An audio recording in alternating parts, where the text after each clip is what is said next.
Hello students, 11th standard, subject commerce, unit 1, chapter 2, topic classification of business activities. In our previous video, we had discussed about economic activity versus non-economic activity and types of economic activities. So இத பத்தி நம்ம போன வீடியோல பிரீஃபா பார்த்தோம் இல்லையா? And now we are going to discuss about classification of business activities. அதாவது தொழில் நடவடிக்கையின் வகைகள் என்னென்ன? ஸோ அதை தான் நம்ம பார்க்க போகிறோம். ஸோ இந்த தொழில் நடவடிக்கைகள் அதாவது பிஸ்னஸ் ஆக்டிவிட்டீஸை எப்படி வந்து நம்ம கிளாஸிஃபை பண்ணி கொடுத்துருக்குறாங்க இங்கே நமக்கு அப்படின்னு சொல்லி பார்த்தோன்னா on the basis of size, ownership and function. So இந்த மாதிரி மூணு வேயில் அதாவது 3 வேஸில் என்ன பண்ணியிருக்கிறாங்க கிளாஸிஃபை பண்ணி கொடுத்துருக்குறாங்க. ஸோ சைஸ்னால் என்னது? ஸோ அளவுகள் அடிப்படையில். அண்ட் ஓனர்ஷிப்னால் என்னது? உரிமையின் அடிப்படையில். அண்ட் ஃபங்க்ஷன் என்னது? பணிகளின் அடிப்படையில். இந்த மாதிரி 3 விதமாக என்ன பண்ணியிருக்கிறாங்க நமக்கு கிளாஸிஃபை பண்ணி கொடுத்துருக்குறாங்க. அதில் ஃபர்ஸ்ட் பார்க்க போகிறோம் activities on the basis of size. So தொழில் அளவு அடிப்படையில் அதாவது சைஸ் பார்த்தோம் இல்லையா?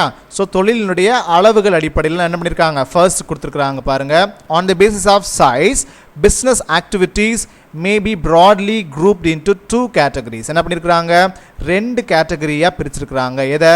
இந்த activities on the basis of size இதை வந்து என்ன பண்ணியிருக்கிறாங்க 2 கேட்டகரியாக பிரிச்சிருக்கிறாங்க. அதில் ஃபர்ஸ்ட் கேட்டகரி பாருங்கள், ஸ்மால் ஸ்கேல். ஸோ ஏ வந்து என்னது? Small scale. ஸோ சிற்றளவு தொழில்கள்னு சொல்லி சொல்லுவோம். செகண்ட் என்னென்னா லார்ஜ் ஸ்கேல். ஸோ பேரளவு தொழில்கள்னு சொல்லி சொல்லுவோம். ஸோ ஃபர்ஸ்ட் பார்க்கலாம் ஸ்மால் ஸ்கேல்னால் என்ன. Small scale units require less capital. So small scale வந்து எவ்வளோ கேபிட்டல் தேவைப்படும் நமக்கு அந்த தொழிலை தொடங்கி நடத்துறதுக்கு அப்படின்னு சொல்லி பார்த்தோன்னா லெஸ் கேபிட்டல் தான் தேவை. ஸோ குறைவான முதல் இருந்தால் நமக்கு போதும். எதை ரன் பண்ண? இந்த ஸ்மால் ஸ்கேல் யூனிட்ஸை ரன் பண்ணுறதுக்கு லெஸ் கேபிட்டல் இருந்தால் போதும். They employ small number of workers. சரியா? அதில் மட்டும் இல்லாமல் அதில் ஒர்க் பண்ணக்கூடிய எம்ப்ளாயீஸ் வந்து எவ்வளோ இருந்தால் போதும்? ஸ்மால் நம்பர்ஸ், ரொம்ப குறைவான ஒர்க்கர்ஸ் இருந்தாலே நமக்கு போதும். And produce the goods on small scale. அது மட்டும் இல்லாமல் அவங்க ப்ரொடியூஸ் பண்ணக்கூடிய அந்த குட்ஸும் எவ்வளவா இருக்கும்? ஸோ ரொம்ப ஸ்மால் ஸ்கேலில் குறைவான அளவில் தான் இருக்கும். சரியா? ஸோ இப்போ எல்லாமே கம்மி தான். ஸோ கேபிட்டல் ஆகட்டும், அதில் ஒர்க் பண்ணக்கூடிய எம்ப்ளாயீஸ் ஆகட்டும், அண்ட் உற்பத்தி பண்ணக்கூடிய அந்த பொருட்கள் ஆகட்டும், எல்லாமே ஸ்மால் ஸ்கேலில் குறைந்த அளவில் தான் என்ன பண்ணுவாங்க செய்வாங்க. ஓகேவா? இப்படி சொல்லக்கூடிய அந்த விஷயங்களை நம்ம என்னென்னு சொல்கிறோம்? ஸ்மால் ஸ்கேல் அப்படின்னு சொல்கிறோம். சரியா? எக்ஸாம்பிள் கொடுத்துருக்குறாங்க. மேனுஃபேக்சரிங் டெக்ஸ்டைல்ஸ் இன் ஹேண்ட்லூம் ஆர் பவர்லூம். என்ன பண்ணுறாங்க?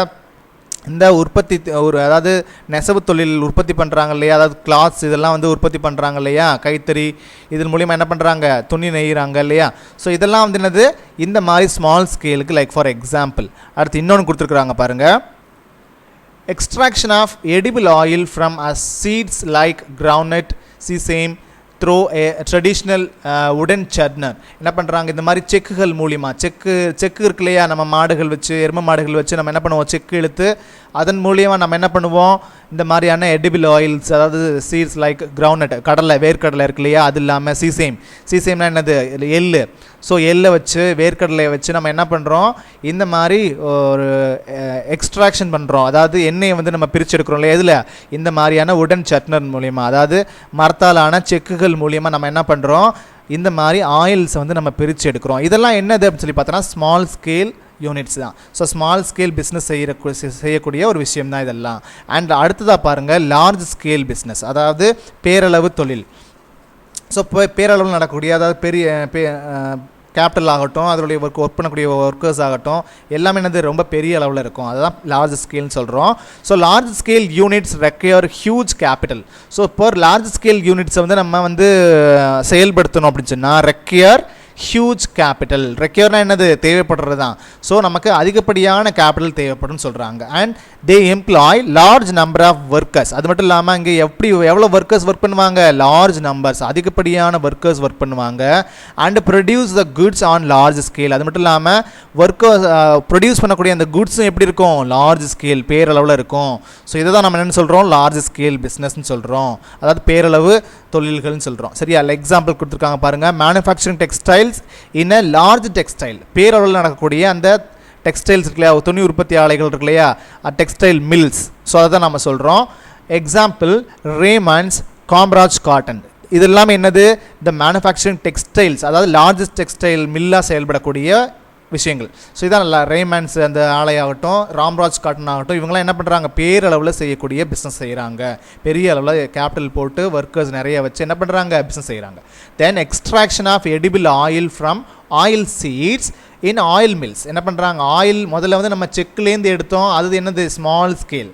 இப்போ ஆயில் மில்ஸு அது மாதிரி நிறைய செக்குகளை வச்சு ஒரு பெரிய பிஸ்னஸாக செய்கிறாங்க. அதை தான் நம்ம என்னென்னு சொல்கிறோம், large scale business. So example Saffola and sunflower oil. சரியா, சஃபோலான்னு ஒரு கம்பெனி இருக்கு இல்லையா, ஆயில் கம்பெனி இருக்கு இல்லையா, அதே மாதிரி சன்ஃப்ளவர் ஆயில் மில். ஸோ இவங்கெல்லாம் என்ன பண்ணுறாங்க, பேரளவில் நிறைய கேபிட்டல் போட்டு நிறைய ஒர்க்கர்ஸ் வச்சு என்ன பண்ணுறாங்க, அவங்களுடைய பிஸ்னஸ் செய்கிறாங்க. ஸோ இதெல்லாம் என்னது, லார்ஜ் ஸ்கேல் பிஸ்னஸ். ஓகேவா. அண்ட் அடுத்து செகண்ட் பாருங்க, activities on the basis of ownership. So இப்போ ஓனர்ஷிப்னா என்னது, உரிமையின் அடிப்படையில் என்ன பண்ணுறாங்க, அந்த பிஸ்னஸ் ஆக்டிவிட்டியை டிவைட் பண்ணுறாங்க. So on the base of ownership business activities may be broadly grouped into 3 categories. என்ன பண்ணுறாங்க, 3 கேட்டகரியாக என்ன பண்ணுறாங்க, இதை பிரிக்கிறாங்க. எதை, ஆன் தி பேசிஸ் ஆஃப் ஓனர்ஷிப்பை, அதாவது உரிமையின் அடிப்படையில் என்ன பண்ணுறாங்க, அதை முதல்ல பார்த்தோம் இல்லையா, உரிமையின் அடிப்படையில் என்ன பண்ணுறாங்க, 3 கேட்டகரியாக டிவைட் பண்ணுறாங்க. ஃபர்ஸ்ட் பாருங்கள், ப்ரைவேட் என்டர்பிரைஸ். அடுத்து என்ன இருக்குது, பப்ளிக் என்டர்பிரைஸ். அடுத்ததாக ஜாயின் என்டர்பிரைஸ். இந்த மாதிரி 3 விதமாக என்ன பண்ணுறாங்க, 3 கேட்டகரிஸாக டிவைட் பண்ணுறாங்க. ஃபர்ஸ்ட் பாருங்கள், private enterprise. And enterprise is said to be a private enterprise where it is owned, managed and controlled by persons other than government. So என்ன பண்ணுறாங்க, கவர்மெண்ட்டினுடைய இன்டர்ஃபியரன்ஸ், அவங்களுடைய தலையீடு இல்லாமல், அதாவது அரசினுடைய தலையீடு இல்லாமல் என்ன பண்ணுறாங்க, தனிப்பட்ட ஒரு நபர், சரியா, அவங்க என்ன பண்ணுறாங்க, ஒரு என்டர்பிரைஸை, ப்ரைவேட் என்டர்பிரைஸை என்ன பண்ணுறாங்க, ஸ்டார்ட் பண்ணி சொந்தமாக என்ன பண்ணுறாங்க, ஓன்றுனா என்னது, சொந்தமாக ஸ்டார்ட் பண்ணி அதை மேனேஜ் பண்ணுறாங்க, நிர்வகிக்கிறாங்க, அதை கண்ட்ரோல் பண்ணுறாங்க. சரி, அவங்க கட்டுக்குள்ளே என்ன பண்ணுறாங்க வச்சு அவங்க செயல்படுத்துகிறாங்க. யார், பை பர்சன்ஸ். ஸோ ஒரு தனி நபர்கள். ஸோ ஒருத்தராக இருக்கலாம் அல்லது 2-3 பேரை சேர்ந்தா இருக்கலாம். ஸோ இப்படி என்ன பண்ணுறாங்க, அதை தான் நம்ம என்னென்னு சொல்லி கால் பண்ணுறோம், ஸோ ப்ரைவேட் என்டர்பிரைஸ். ஸோ கவர்மெண்ட்டுடைய தலையீடு இல்லாமல் ஒரு தனி நபர்கள் என்ன பண்ணுறோம், நம்மளுடைய மாதிரியான ஒரு சிலர் வந்து என்ன பண்ணுறாங்க, அவங்களோட சொந்தமாக ஒரு என்டர்பிரைஸ் ஆரம்பிச்சு, ஒரு நிறுவனத்தை ஆரம்பித்து மேனேஜ் பண்ணுறாங்க, அதை நிர்வகிக்கிறாங்க, கண்ட்ரோல் பண்ணுறாங்க. சரியா. ஸோ இதெல்லாம் இப்படி செய்யக்கூடிய ஒரு விஷயத்தை நம்ம என்ன சொல்கிறோம், ப்ரைவேட் என்டர்பிரைஸ்ன்னு சொல்கிறோம். எக்ஸாம்பிள் கொடுத்துருக்காங்க பாருங்கள், சோல் ப்ரொப்ரேட்டர்ஷிப், அதாவது தனியால் வாணிபம். ஒருத்தர் வந்து என்ன பண்ணுறோம், சின்ன வாணிபம் செய்கிறாங்க இல்லையா, ஒரு பெட்டி ஷாப் வைக்கிறது, இந்த மாதிரிலாம். ஸோ இதெல்லாம் அது மாதிரி இல்லாமல் எக்ஸாம்பிள் சுந்தர் ஸ்டேஷனரி ஷாப் வச்சுருக்கிறாரு, எழுது பொருட்கள்லாம் விற்கக்கூடிய அந்த ஸ்டேஷனரி ஷாப் வச்சுருக்கிறாரு. சோல் ப்ரொப்ரேட்டர்ஷிப்புக்கு எக்ஸாம்பிள். ஸோ இது என்னது, ப்ரைவேட் என்டர்பிரைஸாக நம்ம கருதுகிறோம். And partnership firms, example Ramesh bros. So பார்ட்னர்ஷிப்பான அந்த 2-3 பேர் சேர்ந்து பார்ட்னர்ஷிப்பாக நம்ம ஒரு பிஸ்னஸ் செய்கிறோம் இல்லையா, ஸோ அதுக்கு பேர் என்ன வச்சுருப்போம், ரமேஷ் ப்ரோஸ்ன்னு சொல்லிட்டு இந்த மாதிரி என்ன பண்ணியிருப்போம், பேர் வச்சுருப்போம். ஸோ இதெல்லாம் என்னென்னு கால் பண்ணுறோம், ப்ரைவேட் என்டர்பிரைஸ்ன்னு சொல்லி கால் பண்ணுறோம். அடுத்து பப்ளிக் என்டர்பிரைசஸ், பொது நிறுவனங்கள் அல்லது கழகங்கள் சொல்லுவோம். An enterprises is said to be a public enterprises where it is owned, managed and controlled by government.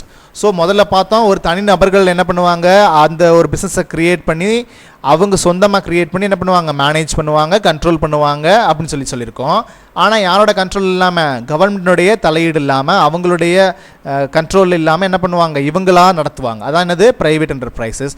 Public என்டர்பிரைசஸ்னால் எல்லாமே கவர்மெண்ட் தான் என்ன பண்ணுவாங்க, அவங்களோட தலையீடோடு நடத்தக்கூடிய அந்த பிஸ்னஸ் தான் என்னது, இந்த public enterprises. Are any of its agencies or both. Public enterprises may be organized in several forms such as, இந்த மாதிரி 3 விதமான ஃபார்ம்ஸில் என்ன, செவரல் ஃபார்ம்ஸில் என்ன பண்ணுறாங்க, இந்த பப்ளிக் என்டர்பிரைசஸை நிறுவுறாங்க. ஸோ ஃபர்ஸ்ட் ஒன் பார்த்தீங்கன்னா departmental undertakings, public works department, PWDன்னு சொல்லுவாங்க.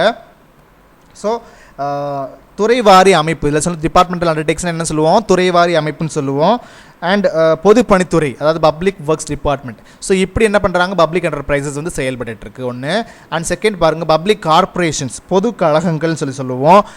And oil natural gas corporation, அதாவது ONGCன்னு சொல்லி கேள்விப்பட்டிருக்கீங்க இல்லையா. ஸோ கவர்மெண்ட்டுடைய கன்சர்ன் தான். ஸோ இயற்கை மற்றும் எரிவாயு கழகம்னு சொல்லுவோம் இதை. ஸோ இவங்க வந்து என்ன பண்ணுறாங்க, பொது கழகங்களாக, அதாவது பப்ளிக் என்டர்பிரைஸினுடைய ஒரு ஃபார்ம். சரியா, ஒரு என்டர்பிரைசஸ் வந்து ஒரு செவரல் ஃபார்ம்ஸ்னு சொல்லியிருக்கிறோம். அந்த செவரல் ஃபார்ம்ஸில் இது ஒன் ஆஃப் த ஃபார்ம், அதாவது பப்ளிக் என்டர்பிரைசஸில். அடுத்து பாருங்கள், so government company. So government கம்பெனினா என்னென்னு சொல்லுவோம், அரசு நிறுவனம் அல்லது மாநில வணிக கழகம் சொல்லி சொல்லுவோம். ஸோ அரசு நிறுவனம்னா என்னது? So government company. State trading corporation STC, அதாவது மாநில கழகங்கள் அப்படின்னு சொல்லி சொல்லுவோம். ஸோ இப்படி தான் என்ன ஆகிட்டு இருக்குது அப்படின்னு சொல்லி பார்த்தோன்னா இந்த பப்ளிக் என்டர்பிரைசஸ் வந்து செயல்பட்டு இருக்கு. இந்த மாதிரி sector forms of several sectors வந்து என்ன பண்ணி நடந்துட்டு இருக்குது. Then joint enterprises. அடுத்து பாருங்கள், ஜாயிண்ட் என்டர்பிரைசஸ்னால் என்னது? இணை நிறுவனங்கள். ஸோ இணை நிறுவனங்கள்னால் என்ன அப்படின்னு சொல்லி பார்க்கலாம். An enterprise is said to be a joint enterprise where it is owned, managed and controlled by government and private entrepreneurs. Example Maruti Suzuki. என்ன பண்ணுறாங்க? இந்த என்டர்பிரைஸும் என்ன பண்ணுவாங்க? அதே மாதிரி தான் ஓன்டாக இருக்கணும். ஸோ மேனேஜ்டாக இருக்கும், கண்ட்ரோல்டாக இருக்கும். பட் யாரோட கண்ட்ரோல்டு ஓனில் இருக்கணும்? கவர்மெண்ட்டோடதாகவும் இருக்கும், அதில் ப்ரைவேட் என்டர்பிரினராகவும் இருப்பாங்க. ஸோ ப்ரைவேட் பார்ட்டிஸும் இருப்பாங்க, அதில் கவர்மெண்ட்டோட தலையீடும் இருக்கும். கவர்மெண்ட்டும் என்ன பண்ணியிருப்பாங்க? இல்லை ஒன் ஆஃப் த பார்ட்டிசிபெண்ட்டாக இருப்பாங்க. ஸோ இப்படி ரெண்டு பேருமே சேர்ந்து நடக்கக்கூடிய ஒரு பிஸ்னஸ் ஆக்டிவிட்டி தான் நம்ம என்னென்னு சொல்கிறோன்னா இந்த ஜாயின்ட் என்டர்பிரைஸ்ன்னு சொல்கிறோம். லைக் ஃபார் எக்ஸாம்பிள் என்ன கொடுத்துருக்காங்க? மாருதி சுசுகி.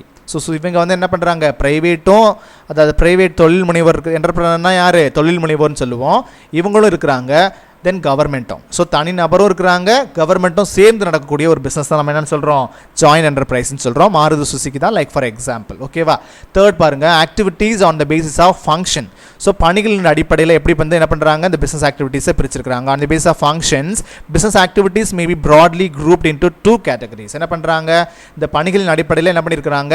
2 கேட்டகரியாக என்ன பண்ணியிருக்காங்க? நமக்கு குரூப் பண்ணியிருக்கிறாங்க. ஸோ அடுத்து பாருங்கள், அதில் ஃபர்ஸ்ட் ஒன் வந்து இண்டஸ்ட்ரி. ஸோ இண்டஸ்ட்ரி அப்படிங்கிறது என்னன்னு சொல்லி பார்க்கலாம். ஸோ இண்டஸ்ட்ரினா தமிழ்லாம் உற்பத்தி தொழில்னு சொல்லலாம். ஸோ அடுத்து பாருங்கள், industry includes all those business activities which are connected with raising, producing or processing of consumer goods. Example, bread, butter, cheese, shoes or capital goods like machinery. So இப்போ இண்டஸ்ட்ரியல் குட்ஸ்னால் எதெல்லாம் சொல்கிறாங்க அப்படின்னு சொல்லி பார்த்தோன்னா, ஸோ எதை produce பண்ணக்கூடிய ஒரு விஷயம் தான் எது இண்டஸ்ட்ரி, அதாவது இந்த தொழில்துறைன்னு சொல்லி சொல்கிறாங்க அப்படின்னு சொல்லி பார்த்தோன்னா, இந்த மாதிரியான பிரெட் ஆகட்டும், பட்டர் ஆகட்டும், அந்த வெண்ணெய் சொல்கிறோம் இல்லையா, சீஸு, ஸோ ஷூஸ், நம்ம அணியக்கூடிய ஷூஸு, தென் கேபிட்டல் மூலதன பொருட்களாக இருக்கக்கூடிய இந்த மாதிரி மெஷினரி, இது எல்லாத்தையும் நம்ம என்னன்னு சொல்லி சொல்கிறோம். இதுலேருந்து வரக்கூடிய அந்த ப்ரொடக்ஷன் பண்ணி வரக்கூடிய அந்த பொருட்களை நம்ம என்னன்னு சொல்லி சொல்கிறோம்? இண்டஸ்ட்ரி, அதாவது உற்பத்தி தொழில் அப்படின்னு சொல்லி சொல்கிறோம். ஸோ உற்பத்தி தொழில்னா என்னது? நம்ம ஒரு ப்ரொடியூஸ் பண்ணுறோம், அவ்வளோதான். ஸோ லைக் இந்த பிஸ்னஸ் ஆக்டிவிட்டி மூலியமாக என்ன பண்ணுறோம்? நம்ம ப்ரொடியூஸ் பண்ணுறோம். அது என்னென்ன மாதிரியான குட்ஸ்ன்னு சொல்லிட்டு நமக்கு எக்ஸாம்பிள்ஸ் கொடுத்துருக்காங்க. ஸோ கன்சியூமர் குட்ஸ் தான். ஸோ ப்ராசஸிங் ஆஃப் கன்சியூமர் குட்ஸ்ன்னு சொல்லிட்டோம். ஸோ என்னென்ன மாதிரி இதெல்லாம் ரொம்ப பேசிக்ஸ் திங்ஸ் தான். ஸோ பிரெட் ஆகட்டும், பட்டர் ஆகட்டும், சீஸ், ஷூஸ், இதில் அது இல்லாமல் கேபிட்டல் குட்ஸ்னால் என்னது? நம்ம ஒரு பொருளை உற்பத்தி பண்ணுறதுக்கு தேவையான ஒரு மூலப்பொருளாக இருக்கலாம், அல்லது சம் மெஷினரிஸ். ஸோ மெஷினரிஸ் இருந்தால் தான் நம்ம என்ன பண்ண முடியும்? இன்னொரு பொருளையே நம்ம உற்பத்தி பண்ண முடியும் இல்லையா? ஸோ இதெல்லாத்தையும் நம்ம என்னன்னு சொல்லி சொல்கிறோன்னா இண்டஸ்ட்ரின்னு சொல்லி சொல்கிறோம், அதாவது உற்பத்தி தொழில்னு சொல்லி சொல்கிறோம். அடுத்து பாருங்கள், பி காமர்ஸ். ஸோ காமர்ஸ் அப்படின்னு சொன்னால் என்னது? வணிகம். ஸோ வணிகம்னா என்ன? It establishes a link between the producer and consumers. So என்ன பண்ணுறோம்? அந்த காமர்ஸ் அப்படிங்கிறது என்ன? வணிகம் அப்படின்னு சொன்னால் என்னென்னா, establishes a link between the producer and consumer. So ப்ரொடியூசர்ஸ்னால் யார்? உற்பத்தியாளர்னு சொல்லுவோம். அண்ட் கன்சியூமர்ஸ்னால் யார்? அந்த உற்பத்தி பண்ண பொருளை வாங்கி யூஸ் பண்ணக்கூடியவங்க, அவங்க தான் யார்? கன்சியூமர்ஸ்னு சொல்லுவோம். ஸோ இப்போது இவங்க ரெண்டு பேருக்கு இடையில் ஒரு தொடர்பை ஏற்படுத்துகிறாங்க. யார்? இந்த காமர்ஸ். சரியா? வணிகம் வந்து என்ன பண்ணுது? ப்ரொடியூசர்ஸுக்கும் கன்சியூமர்ஸுக்கும் ஒரு லிங்க் கிரியேட் பண்ணுது of goods and maintains a smooth and uninterrupted flow of goods from producer to consumer. அது மட்டும் இல்லாமல் லிங்க் க்ரியேட் பண்ணுறது மட்டும் இல்லாமல் எதை மெயின்டைன் பண்ணுது? Smooth and அன்இன்டரப்டு. ஸோ ரொம்ப சுமூகமான, எந்த ஒரு விதமான குறுக்கீடும் இல்லாமல் flow of goods from producer to goods. என்ன பண்ணுறாங்க? உற்பத்தி பண்ணக்கூடிய அந்த பொருட்களை எந்தவித தடையும் இல்லாமல் ஸ்மூத்தாக ப்ரொடியூசர் டு கன்சியூமர், உற்பத்தியாளரிடமிருந்து நுகர்வோருக்கு சென்றடைகிற வரையில் இருக்கக்கூடிய நடவடிக்கைகளை என்ன பண்ணுறாங்க? இந்த காமர்ஸ் தான் செய்கிறாங்க. ஸோ உற்பத்தியாளரிடமிருந்து அந்த நுகர்வோருக்கு சென்றடையுது இல்லையா? நம்ம உற்பத்தி பண்ண குட்ஸ் வந்து என்ன பண்ணுது? அவங்ககிட்ட போய் சேருது இல்லையா? ஸோ அது வரைக்கும் இருக்கக்கூடிய அந்த நடவடிக்கைகளை தான் நம்ம என்னென்னு சொல்லி சொல்கிறோம்? காமர்ஸ் அப்படின்னு சொல்லி சொல்கிறோம். ஓகேவா? புரியுதா? அண்ட் ஸோ இவ்வளோ தான் ஸ்டூடெண்ட்ஸ், கிளாஸிஃபிகேஷன் ஆஃப் பிஸ்னஸ் ஆக்டிவிட்டீஸில் வந்து இவ்வளோ தான் இருக்குது. தென் இதில் ஏதாவது ஒரு டவுட்ஸ் இருந்தது அப்படின்னு சொல்லி பண்ணால் என்னோடய நம்பருக்கு கால் பண்ணி அதை கிளியர் பண்ணிக்கோங்க. அண்ட் அடுத்து நம்ம பார்க்க போகிறது, அடுத்த வீடியோவில் பார்க்க போகிறது கேரக்டரிஸ்டிக்ஸ் ஆஃப் பிஸ்னஸ். ஸோ தொழிலினுடைய தன்மைகள். ஸோ இதை பற்றி நம்ம அடுத்த கிளாஸில் பார்க்க போகிறோம். And till then bye students.